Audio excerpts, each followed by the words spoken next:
الرحمن الرحیم الحمد للہ رب العالمین والعاقبۃ لأہل التقوی والیقین والجنۃ للموحدین والنار للعاصین الصلاة والسلام والتحیۃ والإکرام علی النبی الأمی ابی القاسم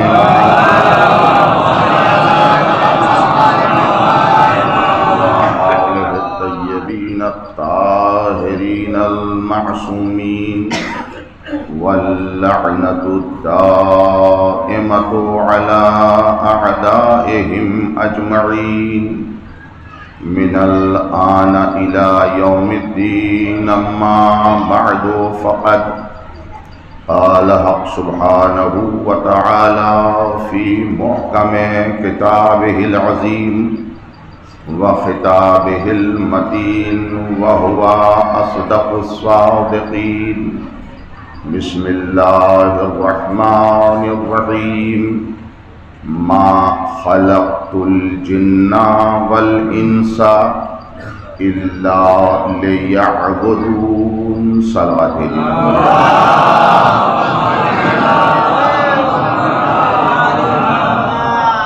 ارباب کرم، بہت ہی چھوٹی سی آیت آپ حضرات کی خدمت میں پیش کی ہے۔ ہر صاحب عقل کو یہ حق حاصل ہے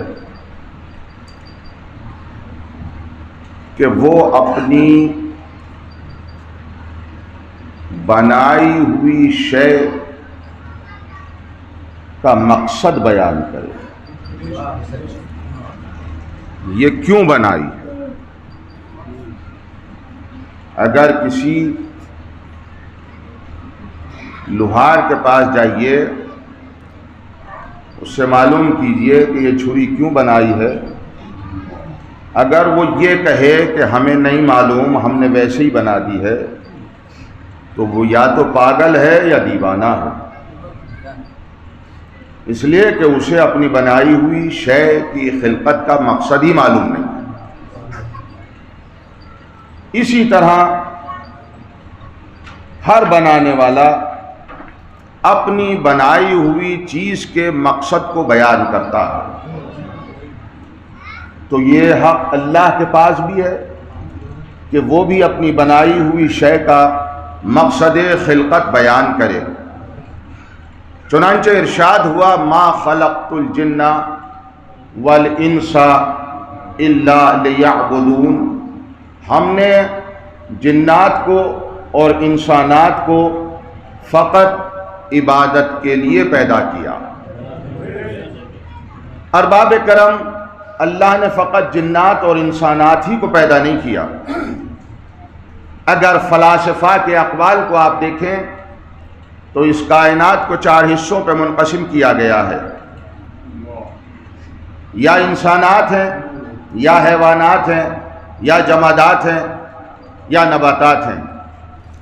ہر ایک کا مقصد تخلیق یہی ہے کہ وہ اللہ کی عبادت کرے، لیکن اللہ نے یہ نہیں فرمایا کہ ہم نے پتھروں کو، مٹی کو عبادت کے لیے بنایا ہے۔ اللہ نے یہ نہیں کہا کہ ہم نے درختوں کو عبادت کے لیے پیدا کیا ہے۔ اللہ نے یہ ارشاد نہیں فرمایا کہ ہم نے جانوروں کو عبادت کے لیے پیدا کیا ہے۔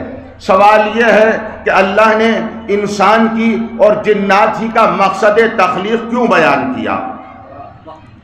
مقصد تخلیق سب کا بیان کرنا چاہیے تھا، لیکن انسان اور جنات ہی کا مقصد تخلیق کیوں بیان کیا گیا ہے؟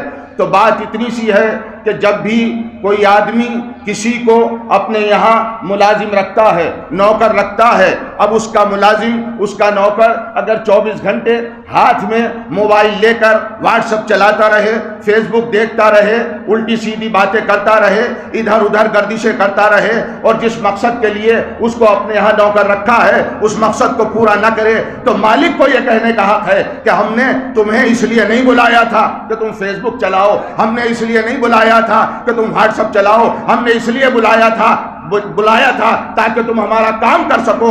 ارباب کرم، یہ انسان اور جن ہی ایسی طاقتیں ہیں کہ جو اللہ کے ساتھ نافرمانی کرتی ہے۔ انسان بھی نافرمانی کرتا ہے، جنات بھی سرکشی کرتے ہیں۔ اسی انسان کے لیے ارشاد ہوا ان الانسان لیطغی، یہ انسان سرکشی کرتا ہے اور جنات بھی سرکشی کرتے ہیں۔ جنات اگر سرکشی نہ کرتے تو ابلیس کبھی شیطان نہ بن جاتا، ابلیس کبھی شیطان نہ بن جاتا۔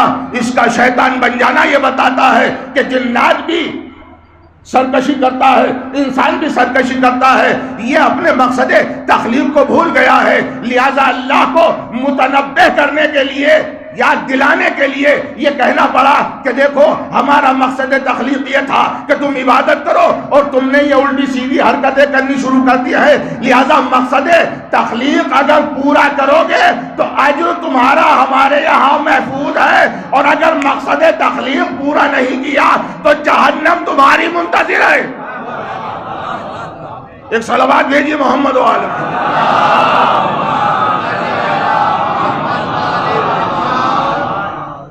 تو ارباب کرم دیکھیے یہ بھی ایک مسئلہ ہے۔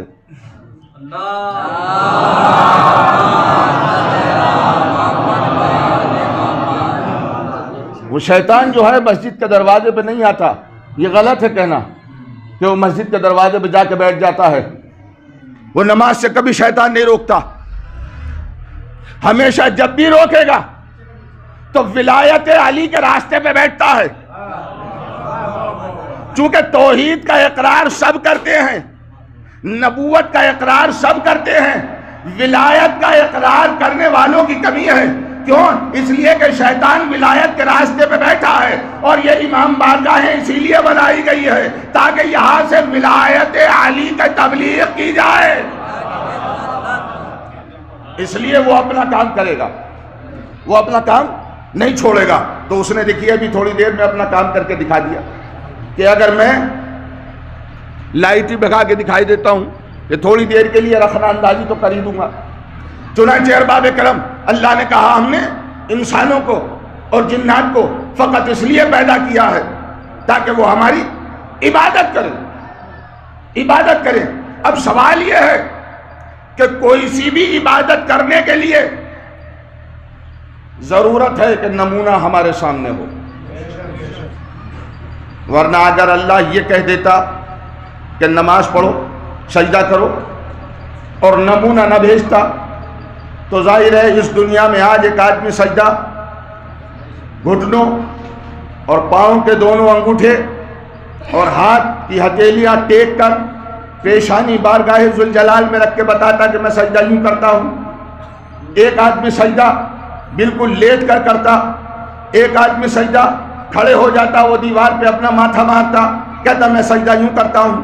کیوں ارباب کرم؟ اس لیے نمونے کا ہونا ضروری ہے تاکہ نمونہ ہو، ایک طریقہ بتا دے کس طریقے سے عبادت کرنی ہے۔ تو آواز آئی کہ نمونے کے لیے ہم نے ارشاد فرمایا ہے کہ قل ان کنتم تحبون اللہ فاتبعونی، دیکھو اگر تم اللہ سے محبت کرتے ہو تو ہماری اتباع کرو، یعنی اتباع رسالت اگر کی جائے گی تو وہاں صحیح پتہ چلے گا کہ کس طریقے سے نبی نماز پڑھتے تھے، کس طریقے سے نبی قیام کرتے تھے، کس طریقے سے نبی قعود کرتے تھے، کس طریقے سے نبی سجدہ کرتے تھے۔ جب سب دیکھ لیں گے تو نبی کا ایک ہی طریقہ ہوگا۔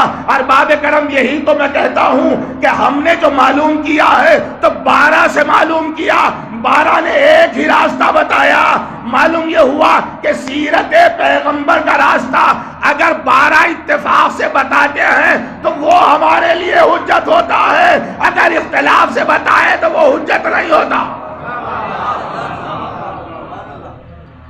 تو اب سوال یہ ہے کہ سیرت پیغمبر اکرم کی، اور اللہ نے کہا اتباع جب ہوگی جب اللہ سے محبت کرو گے. اب محبت ہو، اتباع ہو، پھر عبادت ہو. اب پہلے اللہ سے محبت کیجئے. اب محبت کا تقاضا کیا ہے؟ محبت کہتے کس کو ہیں؟ محبت کی ڈیفینیشن کیا ہے؟ محبت کی پریبھاشا کیا ہے؟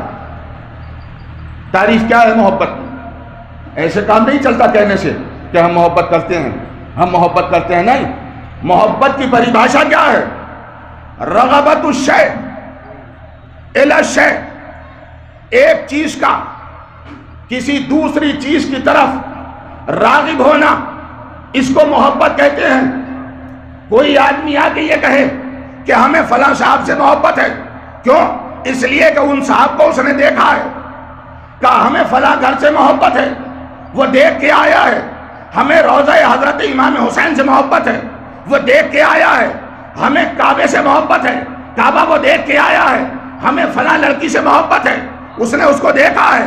ارباب کرم، جب چیز دیکھی جاتی ہے تو محبت پیدا ہوتی ہے. اللہ نے کہا کہ دیکھو مجھ سے محبت کرو. اے معبود، ہمارے یہاں محبت کی تعریف یہ ہے کہ پہلے دیکھ لیا جاتا ہے پھر محبت کی جاتی ہے. تو یہ بتا کہ تجھے پہلے ہم دیکھیں کیسے؟ پہلے تجھے دیکھیں، اور جب تک ہم دیکھیں گے نہیں تو محبت کیسے کریں؟ اللہ کو پہلے دیکھیں. اور دیکھنے کا طریقہ یہ ہے کہ اللہ آ جائے ہے پیتن ہیڑی میں، اور پیتن ہیڑی میں آ کے اس تخت کے اوپر بیٹھ جائے، تاکہ مومنین بیچارے اللہ کو دیکھتے رہیں. اور جب اللہ کو دیکھتے رہیں گے تو اللہ سے محبت پیدا ہو جائے گی. لیکن آواز قدرت آئی، لن ترانی، مجھے ہرگز نہ دیکھ پاؤ گے، مجھے ہرگز نہ دیکھ پاؤ گے. تو جب اللہ ایک طرف دعویٰ یہ کر رہا ہے کہ مجھے دیکھ نہیں پاؤ گے، دوسری طرف یہ کہہ رہا ہے کہ مجھ سے محبت کرو، تو یہ دونوں باتیں کیسے ہو سکتی ہیں؟ اگر محبت کرانی ہے تو اپنے آپ کو دکھانا ہوگا، اور اگر محبت نہیں کرانی تو مت آ کے پہلے اپنی صورت کو دکھا. بنی اسرائیل نے کہا ہمیں اللہ دکھاؤ، کہا موسیٰ سے ضد کی کہ پہلے ہمیں اللہ دکھاؤ. موسیٰ نے کہا بھئی اللہ کیسے دکھائی دے گا؟ معبود یہ تجھے دیکھنا چاہتے ہیں. کہ موسیٰ لن ترانی، ہرگز مجھے نہ دیکھ پاؤ گے. عربی میں لن نفی تاکید کے لیے آتا ہے عربی گرامر میں، یعنی ہرگز نہیں دیکھ سکتے، بالکل نہیں دیکھ سکتے، ہو نہیں سکتا، خبردار میں بالکل نہیں دکھائی دوں گا. لن ترانی، مجھے دیکھ نہیں پاؤ گے. مگر باوجود اس کے اللہ نے کہا موسیٰ چلو ان سے کہو آ جائیں طور کے اوپر. یہ چلے گئے، موسیٰ بھی گئے. اب وہاں پہ تجلی ہلکی سی چمکی، اور جیسے ہی وہ تجلی چمکی موسیٰ بے ہوش، بنی اسرائیل انا للہ و انا الیہ راجعون سب چلے گئے. معمولی سی تجلی دکھائی دی تھی تو اللہ نے کہا لن ترانی، مجھے دیکھ نہیں پاؤ گے. بغیر دیکھے موسیٰ بے ہوش ہوئے ہیں، بغیر دیکھے بنی اسرائیل مر گئے ہیں. دیکھا تو ہے، دیکھا نہیں دیکھا؟ دیکھا. دیکھیے یہ کہہ رہے ہیں کہ دیکھا. اللہ کہتا لن ترانی، مجھے دیکھ نہیں پاؤ گے. تجلی چمکی، نور چمکا، موسیٰ بے ہوش، بنی اسرائیل مر گئے. اللہ نے کہا دیکھ نہیں پاؤ گے. معبود دکھائی تو دے گیا، تا ایک لمحے کے لیے دکھائی دیا، تا ایک سیکنڈ کے لیے دکھائی دیا، مگر دکھائی تو دیا. آواز آئی لن ترانی، مجھے دیکھ نہیں پاؤ گے. نہیں دیکھ پاؤ گے تو پھر کیا چیز ہے یہ ہے کیا؟ اگر تو نہیں ہے تو کیا چمکا؟ چمکا تو جس کو دیکھ کے موسیٰ بے ہوش، بنی اسرائیل اس دنیا سے چلے گئے تو کچھ تو تھا جو چمکا. تو ارباب کرم کیا ہے؟ اے معبود تجھ سے محبت ہم جب کریں گے جب تو یہاں آ کے بیٹھ جا، تیری آنکھوں کو دیکھیں تو آنکھوں سے محبت کریں گے، تیرے کانوں کو دیکھیں تو تیرے کانوں سے محبت کریں گے، تیرے منہ کو دیکھیں تو ہم تیرے منہ سے محبت کریں گے، تیرے ہاتھوں کو دیکھیں تو تیرے ہاتھوں سے محبت کریں گے، تیرے پاؤں کو دیکھیں تو تیرے پاؤں سے محبت کریں گے۔ اے خدا تو آ تو جا تاکہ تیری ہر چیز دیکھتے رہیں، اس سے محبت کرتے جائیں۔ آواز قدرت آئے گی، نادان لن ترانی، مجھے دیکھ نہیں پاؤ گے، لیکن اگر مجھے دیکھنا ہے تو وجہ اللہ کو دیکھ لینا، مجھے دیکھنا ہے تو عین اللہ کو دیکھ لینا، مجھے دیکھنا ہے تو اذن اللہ کو دیکھ لینا، اگر مجھے دیکھنا ہے تو لسان اللہ کو دیکھ لینا، اگر مجھے دیکھنا ہے تو ید اللہ کو دیکھ لینا۔ آواز آئی، علی کو دیکھتے رہو، مجھے یاد کرتے رہو۔ نعرہ حیدری، نعرہ صلوات۔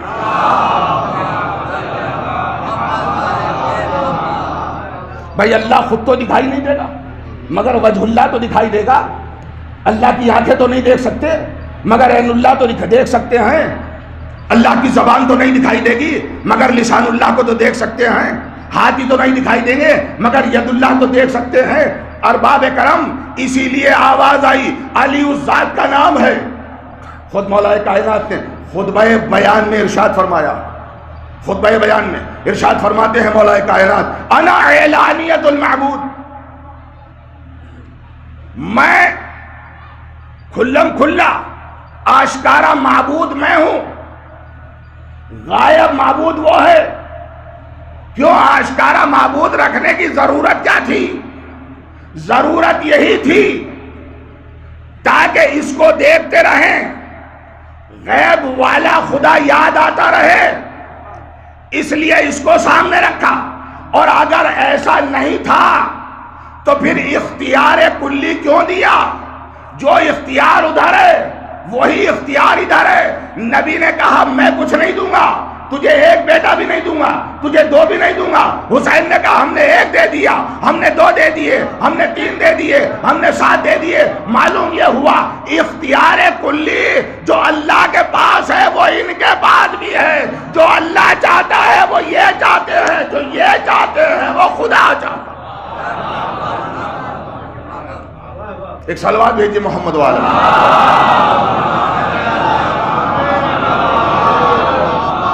اور اگر یہ اختیار کلی نہ تھا تو قرآن مجید میں ارشاد ہوا اذا زلزلت الارض زلزالها واخرجت الارض اثقالها وقال الانسان ما لها۔ ایک دن آئے گا جب زمین پہ زلزلے آئیں گے، جھٹکے آئیں گے،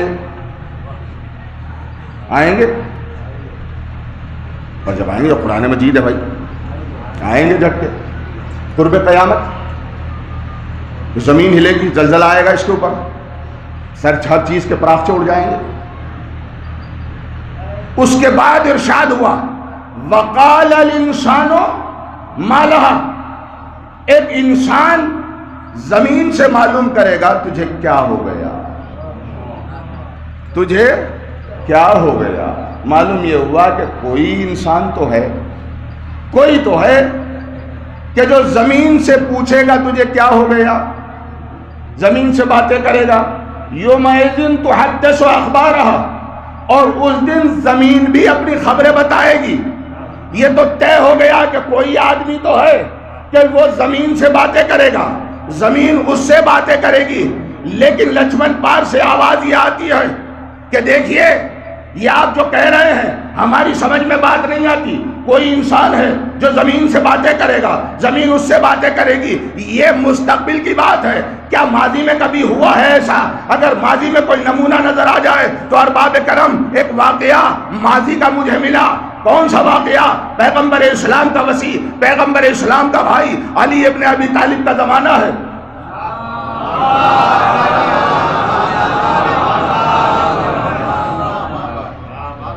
اور ایک مرتبہ زلزلہ بہت تیز آ گیا، زبردست زلزلہ آ گیا۔ اب لوگ پریشان ہیں، حیران ہیں، رو رہے ہیں، کیا کریں، کیسے کریں؟ لہذا بیچارے ادھر ادھر بھی گئے، اور ان سے جا کے کہا میاں دیکھو یہ پریشان ہو رہے ہیں، ہم ہمارے بچے رو رہے ہیں، گریہ کر رہے ہیں، لہٰذا آپ کوئی ہماری مدد کرو۔ کہنے لگے میاں ہم مدد کریں تمہاری؟ ہم پہ تو خود جب مصیبت آتی ہے تو ہم تو خود علی کے پاس جاتے ہیں، ہماری مدد تو خود علی کرتے ہیں۔ کہا اچھا تو پھر علی کے در پہ جائیں، کہ وہاں جاؤ۔ اب یہ سارے اکٹھے ہو کے پہنچے در مرتضیٰ پر، کہ سرکار ہماری مدد فرمائیے۔ میرے مولا بیت الشرف سے باہر نکلے، امامہ سر پہ رکھا، ابا دوش پہ ڈالی، عصا ہاتھ میں لیا، بیت الشرف سے باہر نکلے، مجمع سے کہا آؤ میرے پیچھے پیچھے۔ سارا مجمع پیچھے پیچھے ہے، اور ایک مرتبہ صحرا میں پہنچ گئے، اور صحرا میں پہنچنے کے بعد زمین پہ بیٹھے، زمین کے سینے پہ ہاتھ رکھا۔ تجھے کیا ہو گیا؟ تجھے کیا ہو گیا؟ وقال الانسان ما لہا، ایک انسان ہے زمین سے پوچھے گا تجھے کیا ہو گیا؟ مولا نے پوچھا تجھے کیا ہو گیا؟ زمین نے فوراً پلٹ کے جواب دیا، اور کیوں نہ دیتی ارباب کرم؟ اس لیے کہ جب لڑکی پریشان ہوتی ہے، جب لڑکی زیادہ دکھی ہوتی ہے، جب بے چین ہوتی ہے، تو اپنے باپ کے قریب آ کے رونا شروع کر دیتی ہے۔ جیسے ہی باپ سر پہ ہاتھ رکھتا ہے، لڑکی کو حوصلہ ملتا ہے، طاقت ملتی ہے، قوت ملتی ہے، اور ایک مرتبہ خاموش ہو جاتی ہے۔ کیوں؟ اس لیے کہ باپ کا ہاتھ ہے، بیٹی کے سر پہ رکھا گیا۔ زمین خاموش کیوں نہ ہوتی؟ اس لیے کہ وہ تراب ہے۔ ہاتھ کس کا رکھا ہے؟ ابو تراب کا ہاتھ رکھا ہے، ابو تراب کا ہاتھ رکھا ہے۔ زمین خاموش ہو گئی۔ کہا کیا ہو گیا؟ کہا مولا ایک مشکل میں پھنس گئی ہوں، مصیبت میں پھنس گئی ہوں۔ کہا کیا مصیبت ہے؟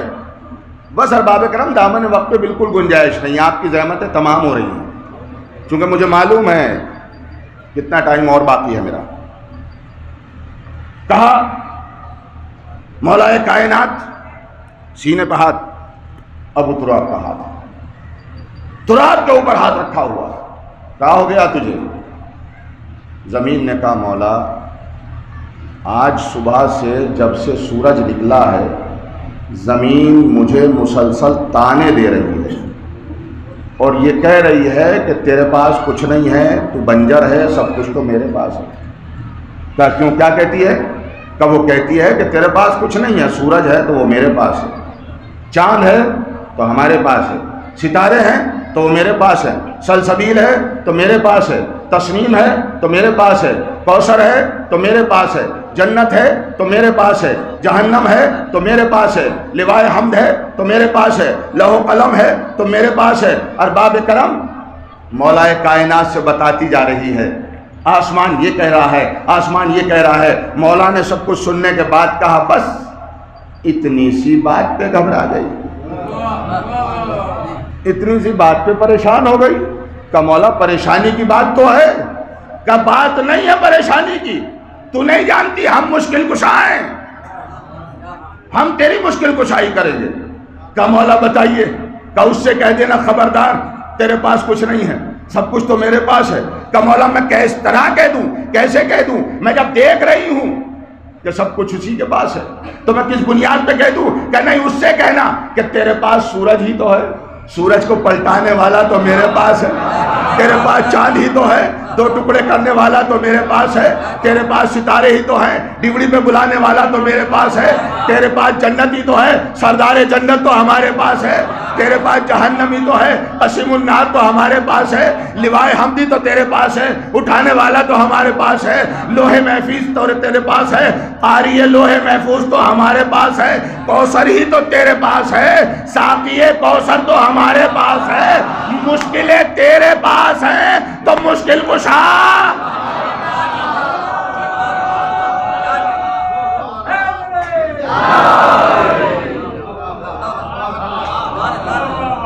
تیرے پاس رکھا گیا ہے۔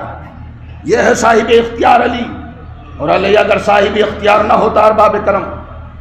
اب دنیا ایک سوال کرتی ہے، وہ کہتی ہے کہ اگر علی اور حسین اتنے صاحب اختیار تھے تو پھر کیا ضرورت تھی صاحب یہ کہنے کی کہ اللہ مجھے عباس جیسا بیٹا دے دے؟ ماننے کی ضرورت کیا تھی؟ بھئی جو چاہتے وہ ہو جاتا، پھر انہیں مانگنے کی ضرورت کیا ہے؟ بیٹا ایک نہیں 7 دے رہا ہے، میں نے 1 دیا، 2 دیے، 3 دیے، 4 دیے، 5 دیے، 6 دیے، 7 دے دیے، اور باپ اللہ کی بارگاہ میں ہاتھ پھیلائے ہوئے ہیں، مجھے عباس جیسا بیٹا دے دے۔ کیوں؟ ارباب کرم بتانا یہ تھا کہ ہمیں خدا نہ سمجھنا، ہمیں اللہ نہ سمجھنا۔ دیکھو بے نیاز تو وہی ہے، ہم بے نیاز نہیں ہیں، نیاز مند ہے، یعنی اس کے اور اپنے درمیان میں امتیاز بھی رکھنا تھا، بتانا تھا کہ خالق وہ ہے، مخلوق ہم ہے۔ ایک اور صلوات بھیجی محمد والا۔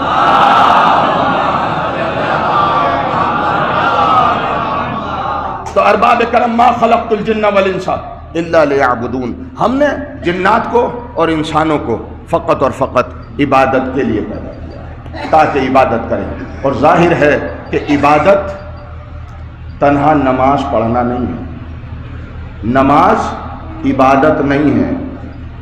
اگر آپ یہ سوچیں کہ نماز عبادت ہے تو نماز عبادت نہیں ہے۔ روزہ رکھنا، اگر آپ کے ذہن میں یہ بات ہو کہ روزہ رکھنا عبادت ہے تو عبادت نہیں ہے۔ خمس نکالنا اگر آپ یہ سمجھیں کہ یہ عبادت ہے تو عبادت نہیں ہے۔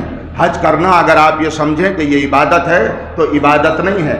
یہ تمام ذریعہ عبادت ہے، یہ چیزیں ذریعہ عبادت ہیں۔ عبادت کے معنی ہیں جس سے اللہ راضی ہو جائے۔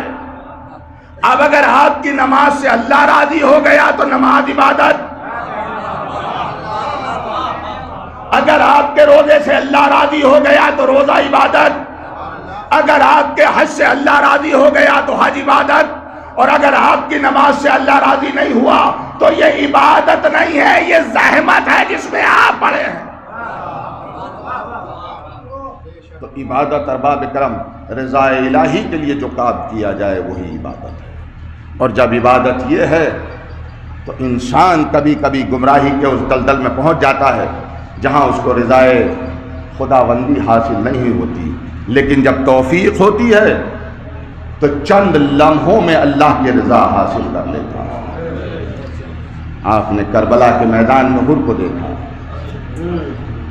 چند لمحوں میں حر اللہ کی رضا حاصل کر لیتے ہیں۔ کیوں ارباب کرم؟ اس لیے کہ تھوڑی دیر کی حر کی فکر، تھوڑی دیر کا تدبر، تھوڑی دیر کا تفکر حر کا عبادت الہی بن جاتا ہے، رضا الہی بن جاتا ہے۔ ہاں ارباب کرم، حر جیسے اس دنیا میں اور بھی ہیں جن کو ہم نہیں جانتے ہیں کہ جن سے اللہ راضی ہو گیا ہے۔ بس ہماری دعا یہ ہے کہ پروردگار عالم ہمارا جو عمل بھی ہو وہ تیری رضا کے لیے، ایسا ہمارا کوئی عمل نہ ہو جو دکھاوے کے لیے ہو۔ آج کل دکھاوے کے عمل زیادہ ہو رہے ہیں، دکھاوے کا عمل نہیں ہونا چاہیے۔ عمل وہ ہے کہ جس سے رضا الہی حاصل ہو جائے، اور اسی رضا الہی کو حاصل کرنے کے لیے امام حسین علیہ السلام کے ساتھ جو قافلہ ہے، جو 28 رجب سن 60 ہجری کو مدینہ سے کوفے کی طرف اور کوفے سے کربلا کی طرف روانہ ہوا ہے، فقط اس کے پیش نظر رضا الہی ہے۔ اگر رضا الہی نہ ہوتی تو امام حسین علیہ السلام نے فرمایا میں چراغ گل کیے دیتا ہوں، تمہیں جہاں جانا ہے چلے جاؤ، لیکن جانتے تھے کہ نہیں، اللہ کی رضا یہیں پر ہے، اس لیے سب نے منع کر دیا کہ ہم نہیں جائیں گے۔ لیکن ارباب رضا امام حسین نے رضا الہی کی خاطر حبیب ابن مظاہر کا لاشا اپنے ہاتھوں سے اٹھایا، خور کا لاشا اپنے ہاتھوں سے اٹھایا۔ ایام عزا چل رہے ہیں، ایک مرد مومن کے ایصال ثواب کی مجلس ہے، اور ایام عزا بھی وہ چل رہے ہیں ارباب عزا کہ ابھی تک اہل حرم شام کے زندان میں مقید ہیں، چونکہ ان کے قید خانے کی جو مدت ہے وہ 1 سال، 1 سال تک اہل بیت زندان شام میں قید رہے، اور انہی قیدیوں میں 4 برس کی بچی سکینہ بھی، وہ سکینہ جس سے امام حسین بہت محبت کرتے ہیں، وہ سکینہ کہ جس سے حضرت عباس بہت محبت کرتے ہیں، وہ سکینہ کہ جس کے بارے میں آج تک مجھے نہیں ملا۔ میں نے بہت کتابیں پڑھی ہیں، ایک کتاب ہے اسرار الشہادہ، عربی میں ہے، ابھی اس کا ترجمہ آج کی تاریخ میں اردو میں نہیں ہوا ہے، اس میں نے پڑھا، لیکن مجھے کہیں نہیں ملا کہ حسین کی اس بچی کی پیاس کب ختم ہوئی، میں نہیں جانتا ہوں۔ اس لیے کہ اگر حسین کی بچی کی پیاس کسی منزل پہ آ کے ختم ہو جاتی تو سکینہ شام غریبہ میں پیاس کی شکایت نہ کرتی، کوفے کے بازار میں ناقے کی پشت پہ پھوپھی سے اپنی پیاس کی شکایت نہ کرتی، شام میں جب پہنچی ہیں تو زندان شام ہے، پھوپھی سے پیاس کی شکایت نہ کرتی۔ ارباب مقاتل لکھتے ہیں کہ جناب سکینہ زندان شام میں ایک مرتبہ سید سجاد کے سامنے بیٹھی ہیں اور فرماتی ہیں، بھیا میں آپ سے ایک سوال کرنا چاہتی ہوں۔ کہاں بہن پوچھئے، کیا سوال ہے؟ کہ بھیا مجھے یہ بتا دیجئے کہ پیاس کی کتنی منزلیں ہوتی ہیں؟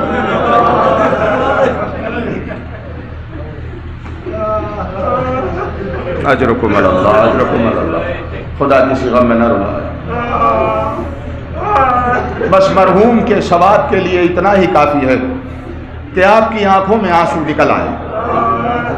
شہزادی ان آنسوؤں کو اپنے رومال میں لے جائیں گی، بارگاہ ذوالجلال والاکرام میں عرض کریں گی، پروردگارا ایک مرد مومن کے ایصال ثواب کی مجلس ہو رہی تھی، اس میں میرے بچے پر مومنین رو رہے تھے، ان کے یہ آنسو لے کر آئی ہوں۔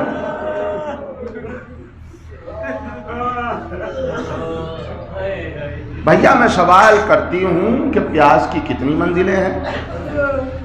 بھائی اتنا جناب زینب نے سنا، جلدی سے قریب آئیں جناب سکینہ کے، اور سکینہ کو اپنی آغوش میں اٹھا کے کہا، میری بچی سکینہ تم نہیں جانتی سید سجاد بھی تو پیاسا ہے۔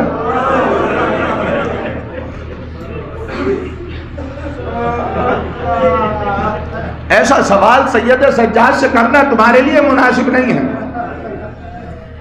بچی خاموش ہو گئی، لیکن جب یہ بات جناب سید سجاد نے سنی تو ایک مرتبہ فرماتے ہیں، بھوبی اماں میری بہن کو نیچے اتار دیجئے۔ سکینہ کو نیچے اتار دیا گیا۔ سید سجاد فرماتے ہیں، میری بہن معلوم کرو کیا پوچھ رہی ہے؟ کہ بھیا پیاس کی کتنی منزلیں ہیں؟ کہ سنو بہن پیاس کی 4 منزلیں ہیں۔ کہ کون کون سی؟ کہ پہلی منزل یہ ہے کہ جب انسان کو پیاس شدت کی معلوم ہوتی ہے تو اس کی آنکھوں کے سامنے دھواں دھواں سا ہوتا ہے،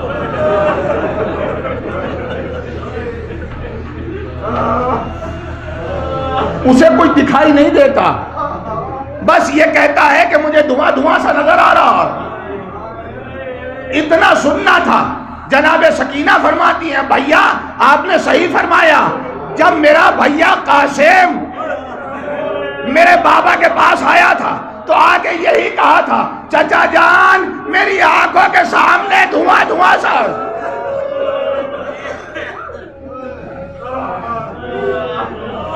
اجرکم اللہ، جزاکم اللہ۔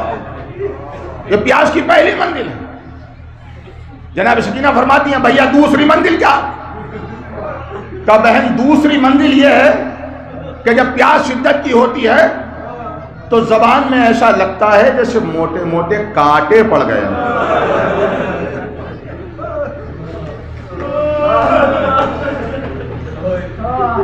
کہا اچھا، کہا ہاں بہن، ایسا ہوتا ہے کہ زبان میں موٹے موٹے کانٹے پڑ گئے ہوں، زبان جگہ جگہ سے چٹک جاتی ہے۔ بھائی اتنا سننا تھا۔ جناب سکینہ فرماتی ہیں بھائی آپ نے صحیح فرمایا، جب میرا 18 سال کا اکبر میدان سے واپس آیا ہے تو امام نے کہا تھا علی اکبر، اے علی اکبر ذرا اپنی زبان میرے منہ میں ڈالو۔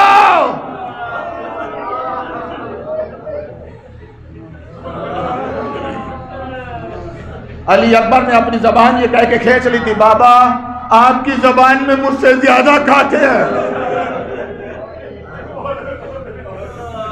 یہ تیسری منزل ہے۔ جناب سکینہ فرماتی ہیں بھیا چوتھی منزل کیا ہے؟ کہ بہن چوتھی منزل یہ ہے کہ جب مچھلی کو پانی سے باہر نکالا جائے اور اسے جلتی ہوئی زمین کے اوپر ڈال دیا جائے۔ دیکھیے الفاظ یہ ہیں جلتی ہوئی زمین پر ڈال دیا جائے۔ میں علامہ دربندی کی ایک روایت یہی بریکٹ میں عرض کر دوں۔ علامہ دربندی نے لکھا کہ کربلا کی زمین پر گرمی کتنی تھی، کتنی گرمی تھی۔ لوگ آج حساب لگاتے ہیں کہ اکتوبر کا مہینہ تھا، ستمبر کا مہینہ تھا، جنوری کا مہینہ تھا، تم کوئی سا بھی حساب لگاتے رہو۔ علامہ دربندی کہتے ہیں کہ کربلا کی زمین پر کتنی گرمی تھی۔ شیطان نے جا کے اللہ سے کہا معبود تو بہت اپنے اس بندے کے اوپر ناز کرتا ہے؟ کہا ہاں ناز کرتا ہوں۔ کہا تو ذرا سورج نیچے بھیج۔ سورج نیچے آ گیا۔ علامہ دربندی لکھتے ہیں وَحَرَارَةُ الشَّمْسِ فی یوم عاشوراء 70 درجۃ، 70 ڈگری پہ سورج آ گیا تھا۔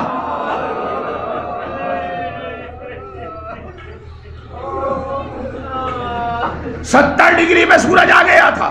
اور اس کے بعد پھر علامہ دربندی لکھتے ہیں کہ وہ دن کہ جس میں یہ کربلا کا واقعہ ہوا ہے کہتے ہیں وَإِثْنَيْنَ سَاعَةً، 72 گھنٹے کا دن تھا یہ، 72 گھنٹے کا دن۔ اب آپ ذرا تصور فرمائیں کسی ایک زمین کے اوپر 72 گھنٹے تک سورج 70 ڈگری پہ رہا ہو، اس زمین کا کیا عالم ہوگا۔ زمین جگہ جگہ سے لال ہو گئی تھی۔ زمین جگہ جگہ سے لال ہو گئی تھی۔ جب مٹی کا برتن پکتا ہے تو سرخ ہو جاتا ہے۔ کربلا کی زمین جگہ جگہ سے سرخ ہو گئی تھی۔ تو جناب سکینہ فرماتی ہیں تیسری منزل کہ جب مچھلی کو پانی سے نکالو، جلتی ہوئی زمین کے اوپر ڈالو تو مچھلی کچھ دیر تک تڑپتی ہے، کچھ دیر کے لیے کبھی منہ کھولتی ہے کبھی بند کر لیتی ہے، آخر کار تڑپ تڑپ کر مر جاتی ہے۔ اتنا سنا جناب سکینہ نے کہا بھیا صحیح فرمایا۔ جب میرے بابا نے میرے 6 مہینے کے بھیا علی اصغر کو ارے کربلا کی جلدی زمین پہ لٹا دیا، میرا بھیا کبھی منہ کھولتا تھا کبھی بند کر لیتا تھا۔